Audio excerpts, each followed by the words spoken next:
Dans ce film, nous voulions que des musulmanes nous parlent de leur rapport au sexe. Nous avons rencontré plus de 100 femmes, mais 8 seulement ont accepté de témoigner. Leur parole ne se veut pas représentative, mais elle est vraie. Si je pouvais faire un procès aux gens qui m'ont confisqué ma jeunesse, je le ferais. Je devrais moins parler de religion et un peu plus de sexualité. Je peux pas montrer mon visage parce que je me sens encore jugée par ma communauté.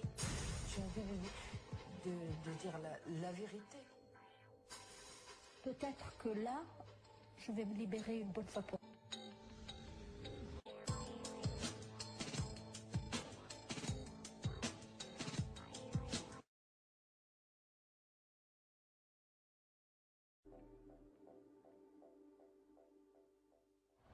La sexualité, c'est un sujet tabou. On n'en parle pas, on n'en parle jamais. Mais personne t'en parle. Personne ne m'en a jamais parlé. Ni ma mère, ni mes grandes sœurs, ni les copines. Les copines quand il y en a. Et non, on n'a jamais eu d'éducation sexuelle. De l'éducation sexuelle, on en avait d'abord des interdictions. Et on savait situer où se trouver, c'était dans l'entrejambe. Il fallait pas soulever la jupe, il fallait pas écarter les jambes parce qu'on risquait de se déflorer soi-même. Ce verrou mis entre les jambes des petites filles, c'est aussi une façon d'essayer de prévenir la masturbation, par exemple, de faire tellement peur aux filles qu'une fois adolescentes, elles n'aillent pas se toucher là parce que ça peut avoir des conséquences gravissimes, c'est-à-dire perdre sa virginité. Ma mère ne m'a jamais dit explicitement, ma fille, tu dois être vierge au mariage, mais tout disait ça. Elle le disait indirectement, ou par exemple, en parlant d'autres amis, d'enfants, de filles, d'autres amis, elle me disait, ah là là, c'est horrible, regarde celle-ci, elle n'était pas vierge. Enfin bon, tu as tout le contexte qui te fait comprendre que là, il y a un interdit extrêmement fort. C'est vrai que c'est un tabou. Énorme. C'est dans l'islam, c'est dans les traditions, c'est... La fille, quand elle va se marier, il faut qu'elle soit pure. Pour son mari, il va lui dire qu'elle est honnête et que lui-même, dans sa tête, il va dire qu'il n'a pas ramassé des restes. Pour lui, une fille qui a été à gauche, à droite, qui a vécu, n'est pas forcément bien pour lui. La virginité, chez les musulmans, c'est ce qu'il y a de plus sacré pour une femme. Au-delà d'enfanter, au-delà de tout passe par la virginité. C'est horrible, je vais comparer ça peut-être à un bien, quoi, en termes de marketing, en termes de produits. Si on est sans aucun vice caché, voilà, c'est vraiment ça. Je crois qu'il y a un parallèle entre vice caché d'un produit et le vice caché d'une fille qui ne se marierait pas vierge. Elle est la garantie qu'elle sera une bonne épouse, fidèle, une bonne mère pour son mari et qu'elle perpétuera ainsi les traditions et que c'est ce qu'elle enseignera aussi à ses filles. Tout était axé sur cette maudite virginité. Voilà. Et les mères étaient obsédées par la virginité de leurs filles. Notre mère nous a rapidement expliqué ce que c'était que l'hymen, par contre. C'est-à-dire que j'avais 12-13 ans, j'ai mes 2 petites sœurs, elle nous a prises toutes les 3 en nous expliquant que le soir de ta nuit de noces, eh bien, écoute, ton mari, il a un pénis, que le pénis entre en érection, parle du fait qu'il y a du sang qui arrive dans ce corps caverneux. C'est vraiment les termes qu'elle a employés, hein. Et que, eh bien, écoute, il s'introduit dans le sexe de la femme qui est le vagin, dans lequel il y a une membrane qui s'appelle un hymen, que nous devions absolument préserver jusqu'à ce jour. Et qu'à ce moment-là, lors de la première pénétration, cet hymen se déchirait et qu'on perdait du sang. La façon dont on l'a expliqué, tu avais l'impression que c'était quelque chose de dégoûtant, qui te souillait, et puis alors une douleur, mais tu t'imaginais que tu allais mourir, quoi. Tu disais, mais comment des gens ils peuvent aimer faire ça, ça doit être dégoûtant. Et elle disait, bah oui, qu'est-ce que tu veux, hein, faut bien passer par là, hein. C'est juste un mauvais moment à passer. Si tu creuses avec elle, hein, elle va te dire d'une part que bon, c'est comme ça, c'est dans le Coran, qu'on parle carrément, il y a des versets qui parlent de la chasteté des femmes, qui parlent de leur virginité en toutes lettres. Et puis d'autre part, chez les Arabes, Cette idée de la femme fière, de la femme belle, qui se préserve, c'est quelque chose qui est resté ancré en eux. Et ça renvoie à un modèle, peut-être à un contre-modèle, qui est le modèle occidental, où on parle de trop de liberté, de peut-être d'être trop permissif, que ça conduit, alors là, les mots que tu entends, c'est à la décadence, au non-respect de soi. Les mots-clés, c'est aussi le mot respect.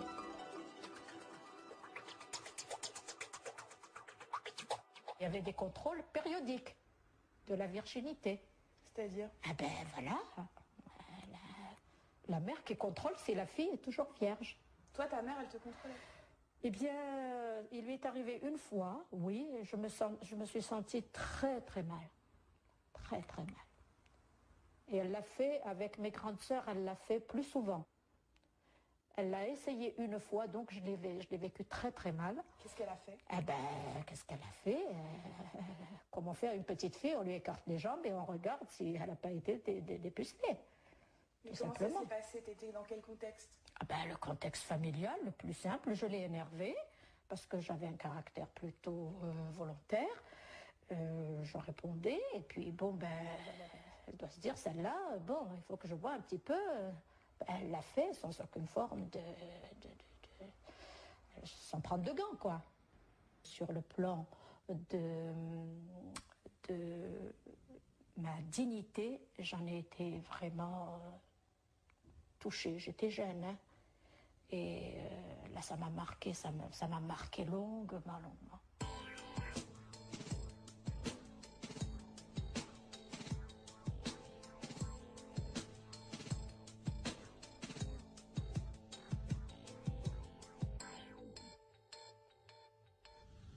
C'est vrai qu'on nous élève dans la pudeur du corps, mais la pudeur du corps vis-à-vis des hommes, pas vis-à-vis des femmes. Entre femmes, on est normalement très à l'aise. Déjà, du simple fait du rituel du bain au hammam, on va souvent ensemble, entre copines, entre cousines, entre amis. C'était un univers très prenant, très excitant. Quand nous allions donc, nous vivions donc à Paris et nous allions chaque été voir le grand-père, la grand-mère, et donc je découvrais, c'est comme ça que j'ai découvert l'Algérie.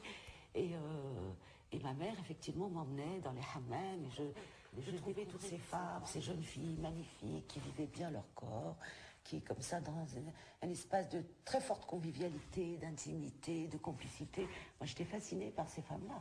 J'ai adoré voir les femmes dans les hammams. J'adorais voir les corps nus. Je trouvais ça beau. Je me suis pas sentie attirée par les femmes, attention, hein. Mais par exemple, j'ai des bruits, des parfums d'encens, des parfums d'ambre, des parfums de produits qu'elles se mettaient sur les cheveux, les rires qu'elles ont entre elles, la complicité. Et quand elles bougent, on entend les bracelets de pied ou les bracelets au bras qui bougent.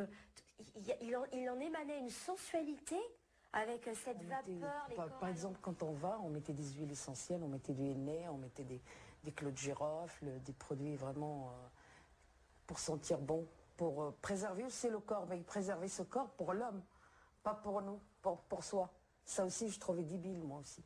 Il y a tout un pan de cette culture qui met en scène, qui parle, qui véhicule des idées de sensualité, de séduction.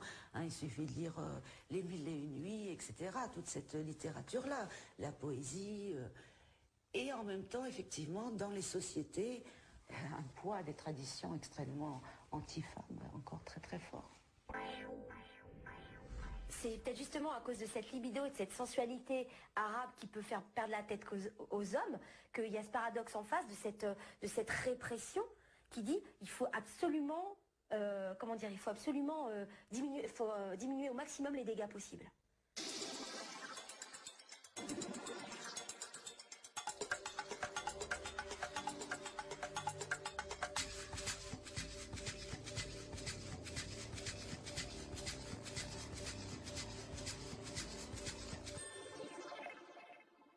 Je crois que les gens avaient terriblement peur du désir.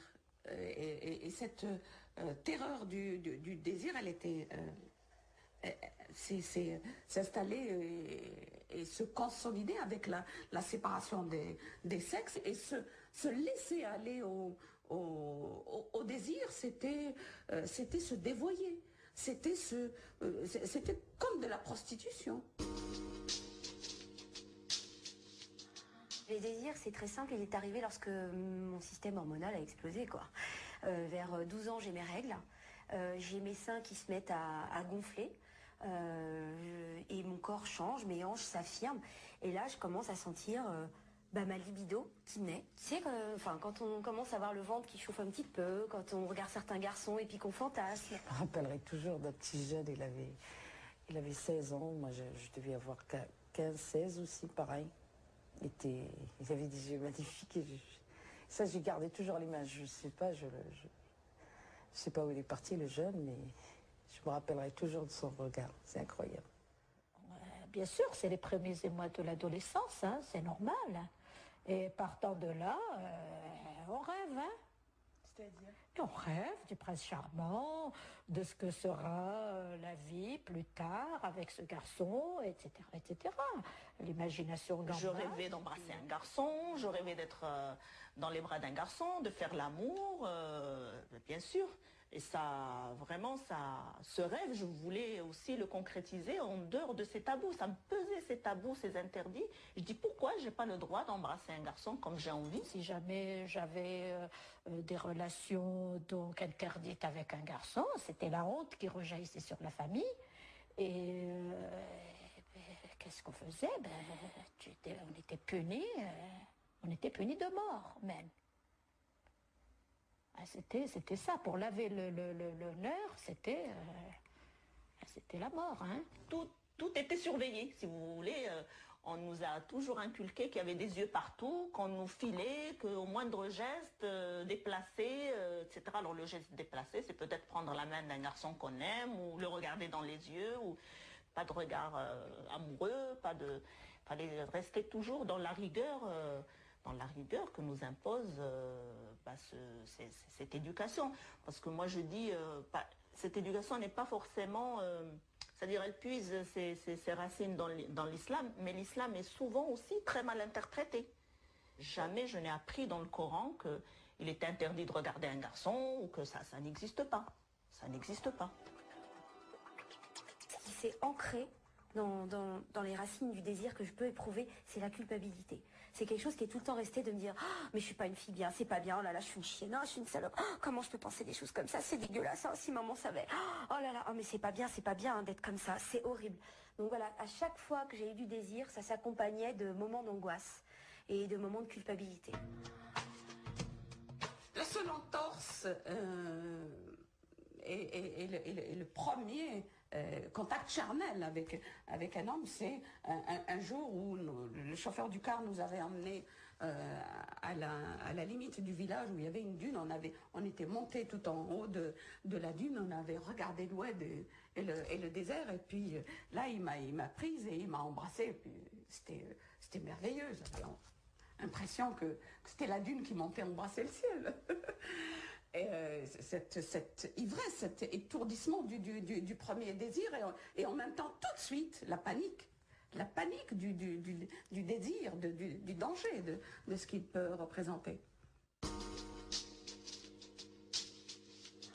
Quand j'ai commencé à fréquenter si je peux dire mon premier amour, hein, si on peut appeler ça comme ça, on s'embrassait, on flirtait, on se mettait nus, mais je le suppliais, s'il te plaît, surtout pas, il faut que je reste vierge. Donc on faisait l'amour, mais superficiellement, quoi.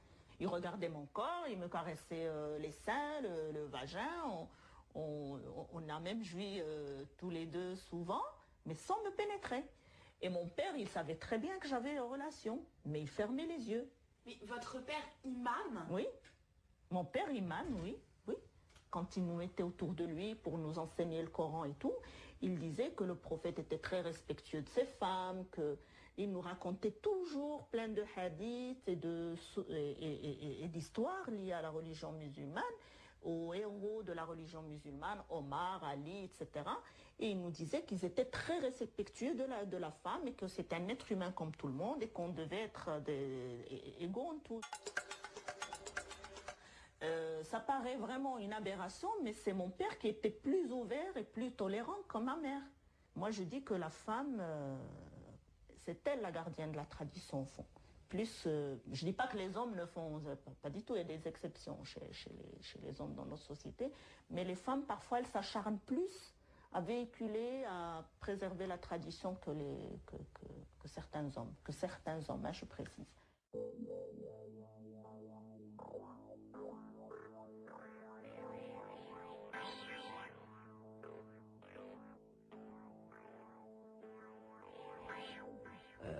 parents ont décidé de me marier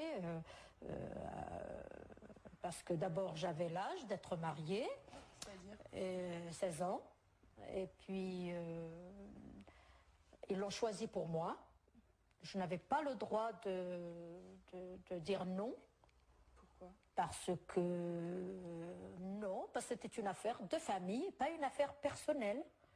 Et toi, t'entendais les tractations? J'entendais qu'on faisait des tractations à mon sujet, mais je n'avais pas le droit de dire quoi que ce soit. Mais pourquoi?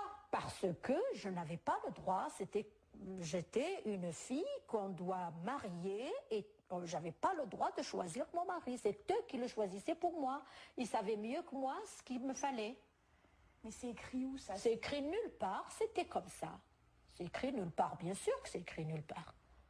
Moi, je suis l'aînée de mes sœurs, et puis mes deux jeunes sœurs, elles se sont mariées avant moi. Et donc, à force d'entendre dans les oreilles, parce que attention, il ne faut pas oublier que chez nous, c'est par ordre, hein. Il faut que la première, c'est l'aînée qui se marie d'abord, et ainsi de suite. Et donc, moi, c'est pas passé du tout comme ça. Mes deux jeunes sœurs se sont mariées avant moi, et après, on entend dans les... Ouais, elle va jamais se marier. Après, on m'a présenté mon mari, et puis j'ai dit oui. Mais toi, t'étais d'accord, toi? Ben non, bien sûr que je n'étais pas d'accord. Bien sûr que je n'étais pas d'accord. J'ai essayé de me révolter un jour et j'ai été... on m'a fait comprendre que je n'avais pas le droit à la parole et j'ai menacé de me suicider et ils m'ont dit « Ah bon? Tu veux te suicider pourquoi ?» J'ai dit « Parce que je ne veux pas de cet homme. » Ah, bien. Si tu veux te suicider, c'est que tu as quelque chose à cacher. À cacher, c'est-à-dire que je ne suis plus vierge. Que veux-tu dire à ça? Tu te laisses marier pour prouver que tu es intacte. Et voilà. Moi, je me suis sauvée le jour où on a essayé de me marier. Je me suis sauvée par la fenêtre pour aller appeler de l'aide, appeler mon oncle au secours en lui disant s'il me marie, de toute façon, s'ils essaient de me marier, je partirai. Je me lèverai dans la nuit et je partirai avant. Et je préfère crever dans le désert de soif et que les chacals me bouffent, mais on ne m'aura pas de cette façon-là.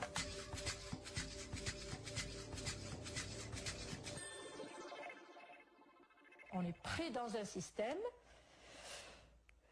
où la parole de la fille n'a aucune valeur. C'est une marchandise, on vend à qui on veut la vendre et c'est tout. Voilà. Mais ton mari, tu l'avais déjà vu? Non, jamais. Non, jamais. Je ne l'ai jamais vu. Je l'ai découvert le jour de ma nuit de noces. Je savais, ça y est, mon choix était fait. Je savais que je n'étais pas faite pour le moule auquel on me destinait, pour le schéma auquel on me destinait, de faire un gentil mariage à la rebeu, avec un rebeu, on se marie bien vierge, ensuite tous les week-ends on les passe chez la belle-mère à faire des gâteaux rebeux et puis la harira et tout ça, c'était pas mon trip quoi. À la maison en fait je clashais de plus en plus souvent avec ma mère, jusqu'au jour où on a vraiment clashé très fort, et voilà, où je suis partie. Et qu'est-ce qui s'est passé quand t'es partie? Alors, quand je suis partie, ça a été le drame, mais un drame qui a été très rapidement consommé. Ma mère étant quelqu'un qui a donc une personnalité très forte et très tranchée, quand elle a vu que j'étais sur le point de partir, de prendre la porte suite à cet ultime accrochage, elle me dit c'est très simple, si tu franchis cette porte, plus jamais tu ne la franchis dans l'autre sens. La dernière fois qu'elle m'a dit cette phrase, c'était le 4 mars 96, et depuis, je n'ai pas revu ma mère. Mais c'était lié à quoi? Pour elle, les mots qu'elle a utilisés, c'est très simple. Dans cette maison, quand une fille part, c'est soit en robe blanche, soit les pieds devant.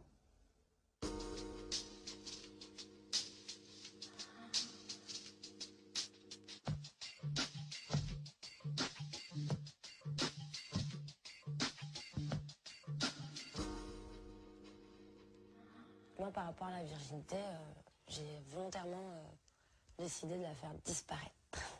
C'était un choix? Ouais, c'était volontaire. C'est-à-dire que un jour, je me suis sentie prête. Et j'avais un amoureux à l'époque, donc lui, il m'aimait bien et tout, donc on a appris à se connaître et tout, puis ça s'est fait tout seul, quoi. Qu'est-ce que tu as ressenti à ce moment-là? Bah, je ne sais pas, c'est comme une trahison. Mais pourquoi tu l'as mal pris? Bah, j'étais choquée, c'est tout. J'étais choquée. Je ne pensais pas que j'allais l'être, d'ailleurs, hein, parce qu'on en parlait tellement que je ne pensais pas que j'allais être choquée. Et finalement, je l'étais. C'est peut-être par rapport à mon éducation. Voilà. Bah, moi, je suis contente de mourir demain avec tout ce que j'ai fait. D'avoir fumé des clopes, bu de l'alcool, être allée en boîte, avoir fait du sexe et patati et patata. Je suis trash, hein, je te choque, je te trahis. Mais moi, je préfère mourir comme ça que mourir vierge et bête, en fait. C'est ça. T'auras tout découvert. En fait, c'est ça. Vous me dites de rester vierge pour qu'on reste bien bête. Et que vous puissiez me manipuler jusqu'à pas d'âge. Non, pas du tout. Mais je veux dire, il y a un âge, 18 ans au moins, je sais pas, 20 ans. Mais bon. Je sais pas. Mais pourquoi il y a un âge?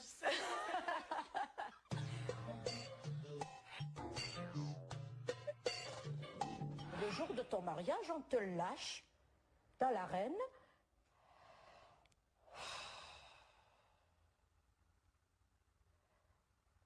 Il se passe comme pour toutes les filles de l'époque, comme toutes les filles musulmanes qu'on marie. On fait la fête, on marie une jeune fille de 16 ans, on est tout content de la marier, etc. On fait la fête et tout, et la belle famille vient la chercher avec tambour et trompette. C'était la grande fête, la grande fête pour tout le monde sauf pour la fille. Et puis voilà, moi j'aurais aimé qu'on me dise comment était fait le sexe d'un homme. Or, le sexe d'un homme, on ne le voit, on l'a vu jusqu'à la circoncision de l'enfant, maximum 7 ans. Donc j'aurais aimé être avertie avant, au moins que je me prépare. Je ne savais pas ce que c'était que le corps d'un homme, de sexe en érection, je sais pas, j'ai jamais vu ça, donc je me demandais ce qui allait m'arriver, quoi. Et voilà. Donc tu découvres ton mari dans une chambre à coucher? Voilà, le jour du mariage. Voilà. Et il me découvre aussi. On n'a rien à se dire, on ne se connaît pas. Sauf qu'il fallait que le mariage soit consommé. Parce que les copains attendent dehors pour la preuve de cette malheureuse virginité. Ils attendent la chemise. Et il fallait que ça aille vite. Voilà. Alors donc, une fois l'affaire passée, ben, il est parti et puis ben, voilà. Concrètement, sexuellement, qu'est-ce qui s'est passé? Je peux pas le dire, c'est trop dur. C'est trop dur. Ouais. Il fallait faire tout de suite. Voilà. C'était presque forcé. Et ça, c'était ta première expérience sexuelle? Et comment tu l'as vécu? Mal.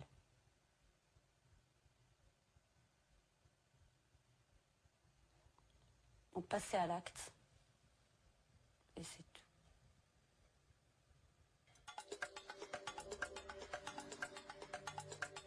Moi, je trouve que c'est un viol légal. Avec la bénédiction de toute la famille, de tout le monde, de toute la société. C'est un viol légal.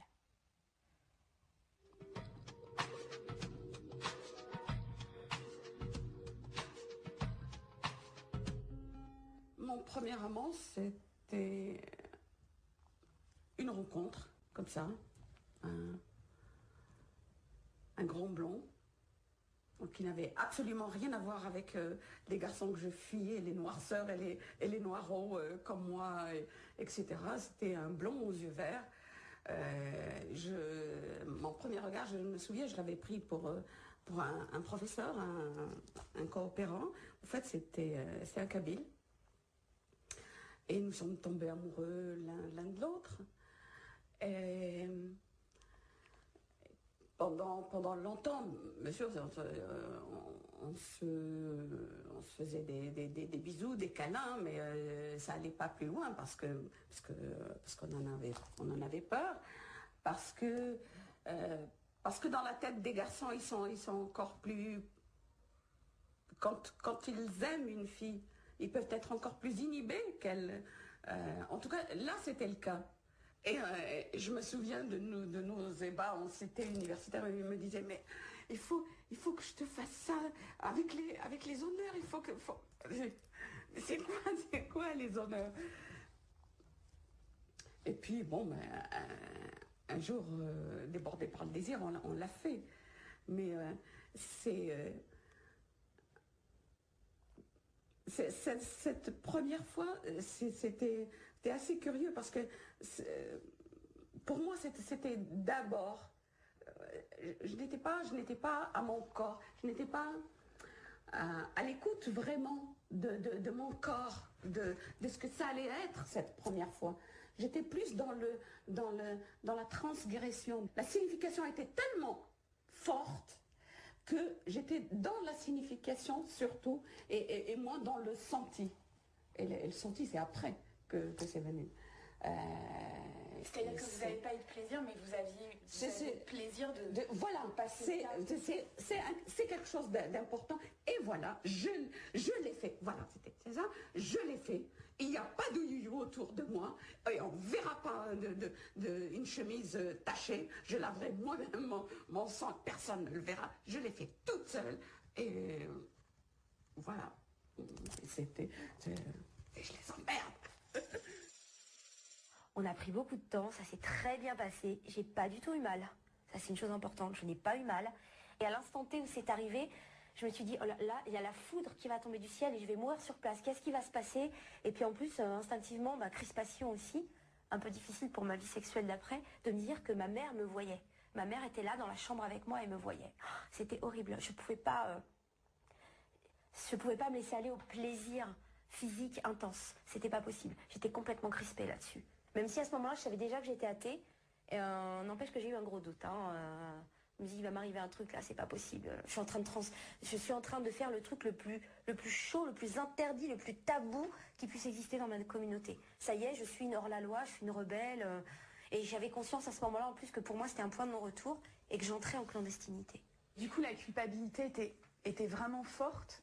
La culpabilité, elle était terrible, au point qu'à un moment, j'ai imposé à mon ami, avec qui j'étais, on était amoureux tous les deux, je lui ai imposé en fait un acte chirurgical qui permettait de revenir sur ce qui s'était passé. Et non seulement il l'a accepté, ça lui a fait très mal, mais en plus c'est lui qui l'a financé. Parce que moi j'en étais incapable. Mais je ne vivais plus. J'en dormais plus la nuit, je mangeais plus, j'en pleurais tout le temps. Je me disais, mon Dieu, qu'est-ce que j'ai fait si jamais maman m'amène chez le médecin, mon Dieu, mais je suis morte, quoi. Papa, il prend le fusil qui est là-haut dans la chambre et il me tue. Et je voyais vraiment la scène où je me faisais tuer à la maison. Donc j'ai réussi à imposer ça à mon homme. Mais à imposer quoi? Un acte chirurgical qui permet de revenir sur la virginité. Donc on t'a recousu l'hymen? On m'a réparé. Pourquoi tu veux pas prononcer les mots? C'est trop hard, c'est trop dur. C'est trop dur,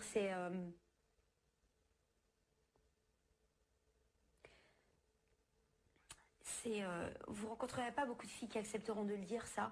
C'est vraiment... parce qu'en plus, ça témoigne d'un échec. Ça témoigne d'un échec qu'on n'a pas été capable d'aller jusqu'au bout. Et puis, par rapport à certaines personnes, même si je suis là, masquée devant vous, etc., à accepter de témoigner, c'est quelque chose que j'ai encore du mal à évoquer aujourd'hui.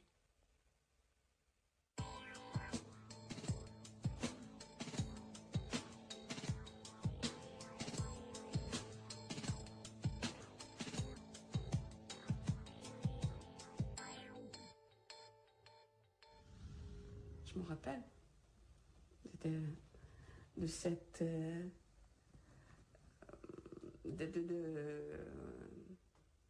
Et de la comparaison entre un orgasme partagé et le petit orgasme de la masturbation, par exemple. Ça n'avait rien à voir. Comme si, du coup, il y avait une caisse de résonance qui me le renvoyait de nouveau dans le corps. Et je me souviens. Je me souviens de mon corps à ce moment-là. Et d'en avoir même dans les bras.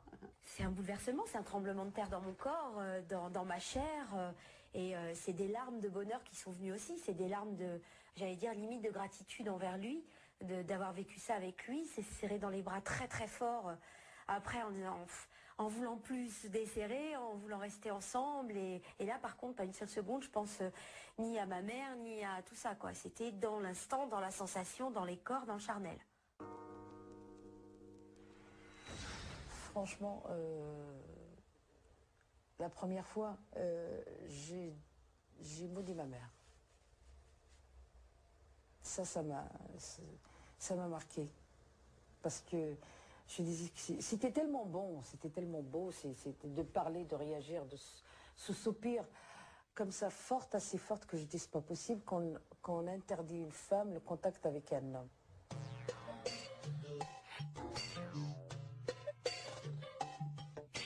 En fait, c'est assez fort. C'est lorsque on s'est mariés que j'ai eu mon premier orgasme. Et ça a intervenu quand? Le soir même. La nuit même. Donc c'est assez significatif, il me semble. C'est-à-dire qu'avant, tu n'avais pas pu éprouver de plaisir? Non, plaisir oui, mais pas d'orgasme.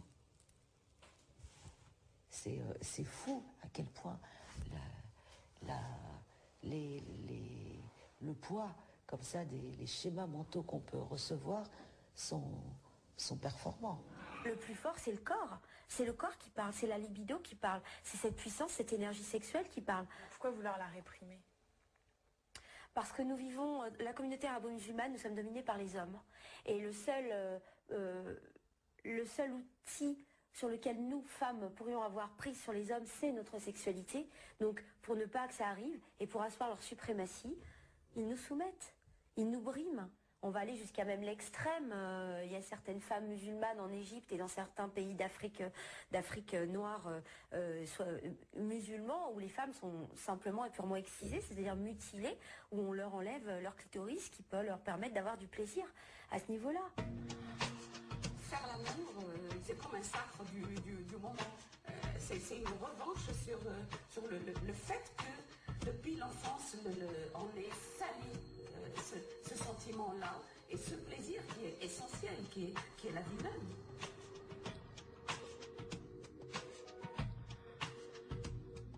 On a eu une relation, une histoire d'amour très très forte qui a duré plus de 20 ans.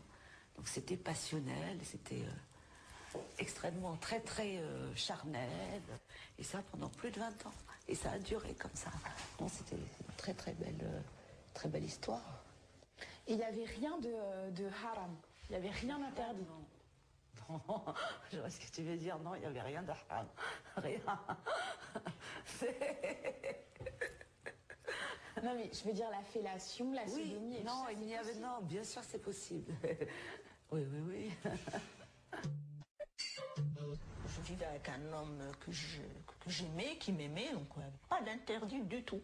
Du tout, je faisais l'amour comme il devait se faire, et puis lui il me faisait l'amour comme on faisait l'amour tous les deux en harmonie, on faisait tout ce qui nous plaisait, nos fantasmes, tout, comme voilà. Ça allait des caresses à la fellation, à tout ça, hein, voilà. Et vous aimiez tout, quoi? Tout sauf la sodomie. Ça c'était resté quand même pas un tabou, mais peut-être qu'il y avait un poids que j'ai pas réussi à enlever de ma tête, enfin jusqu'à peut-être aujourd'hui. Hein. C'est interdit aussi dans la religion, si on revient à ça. Bah, ils disent comment pour l'interdire? Hein? Ils disent comment pour... Bah, ils disent qu'il ne faut pas... Si tu veux que je te le dise. C'est-à-dire qu'il ne faut pas baiser vos femmes par derrière. Mais moi, je relis le Coran, à moins que je me trompe, je ne l'ai trouvé dans aucun verset coranique. Il n'y a aucune description de l'acte amoureux, de l'acte sexuel, proprement dit, dans le Coran. J'ai pas de tabou dans la sexualité. Pas de tabou, sauf des choses que j'ai pas envie de faire. Mais j'ai appris quand même à me libérer plus sexuellement qu'autre chose. Et ça, je suis vraiment très fière. Parce qu'il n'y en a pas beaucoup qui ont changé. Ni dans mes cousins, ni dans mes cousines, parce que... Et il reste quand même des gens où il y a la sexualité qui est vraiment inexistante, moi je dirais. Moi j'ai expliqué à mes cousines, j'ai dit la dernière fois, je dis à une de mes cousines qui est très jeune, qui a 28 ans, je trouvais ça malheureux, qu'il m'explique quand même que depuis son mariage, il n'a jamais pu, il n'a pas le droit de toucher le... Il m'a dit, j'ai jamais touché le sexe de mon mari, je ne sais pas à quoi il ressemble. En 2001, en 2002, 2004, c'est grave. Il m'a dit, moi je touche pas parce que de toute façon, il m'a épousé, il ne m'a jamais parlé. Je lui ai dit, mais tu le vois pas, tu rentres pas dans la salle du bain, tu vois pas en train de prendre sa douche, tu le caresses pas, tu vas pas dans la douche, tu rentres comme ça, tu dis, bah tiens, tu prends ta douche, j'ai envie de... Il m'a dit, mais ça va pas, non, on fait pas des choses comme ça. Comment tu peux pas y aller sous la douche, voir ton mec, et lui dire, moi j'ai envie de faire l'amour maintenant, tu m'excites, tu l'excites, tout ça. Il m'a dit, ben non, on parle pas de... Non, on n'a pas le droit. Mais vous avez le droit à quoi? Il m'a dit, j'ai le droit la nuit, quand il n'y a pas de lumière, comme ça il vient, il m'embrasse, il me caresse, et vas-y, il me pénètre. C'est comme ça. Je ne pense pas qu'il y ait eu de vie sexuelle proprement dite, à part le devoir conjugal. Il t'embrassait pas, il n'y avait pas de caresses? Oui, on s'embrassait comme ça quand il rentrait du travail, comme il embrassait les enfants, c'est tout, hein, mais sans plus. C'est pas un baiser d'amoureux, ni d'un baiser de déclenchement d'un désir quelconque. Non, non, c'était... Non. Et lui, ça le satisfaisait? Ah oui, oui, ça suffisait, lui, ça lui suffisait, oui.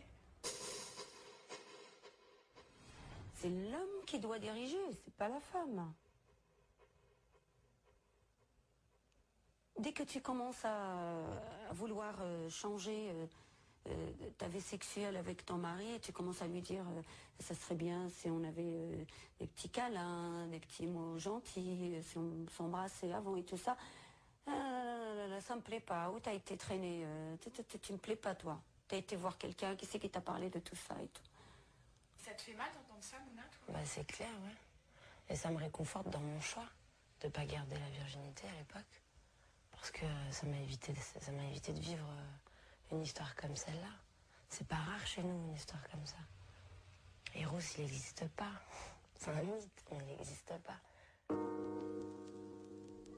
Ma meilleure expérience sexuelle, la plus gigantesque, plus exceptionnelle, c'était avec un homme arabe, algérien, bien plus âgé que moi.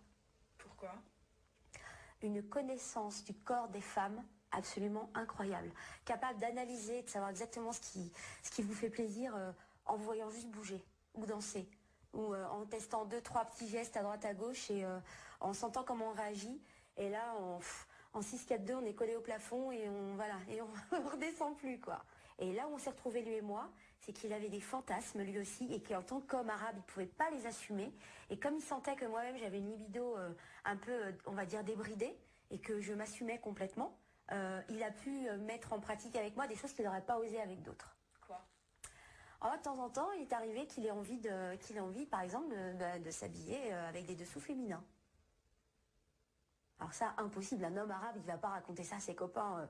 Autant il va raconter à ses potes, alors celle-là, je me la suis faite comme ci, comme ça, tous les mois. Il va pas commencer à dire, tu sais quoi, son porte-jartel, il était top, je l'ai mis, il est super au niveau du haut des cuisses et tout, tu verras la jambe que ça me fait. Non. Donc il avait énormément de fantasmes et autres, et on s'est trouvés, c'était fusionnel, c'était charnel, c'était passionnel, mais il n'y avait pas d'amour. On avait restauré un jeu, c'est que tous les soirs, ça veut dire quand j'avais envie, c'est que je mettais des vêtements un peu débiles. J'étais très clown, j'adorais les vêtements un peu débiles. Et la sexualité, c'était pas commencer par s'embrasser, tout ça et tout ça, mais commencer vraiment à faire un jeu de...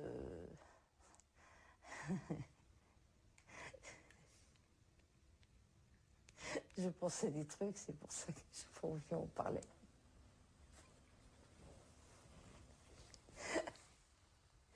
Ça m'ennuie, j'espère que c'est ma vie intime, mais j'aime pas parler un petit peu. Et Et pourquoi Non, mais c'est pas que je me sens violée quelque part, mais ça veut dire c'est très personnel et j'ai jamais parlé. Et là, vous me parlez de la chose, ça me fait rigoler. Excusez-moi.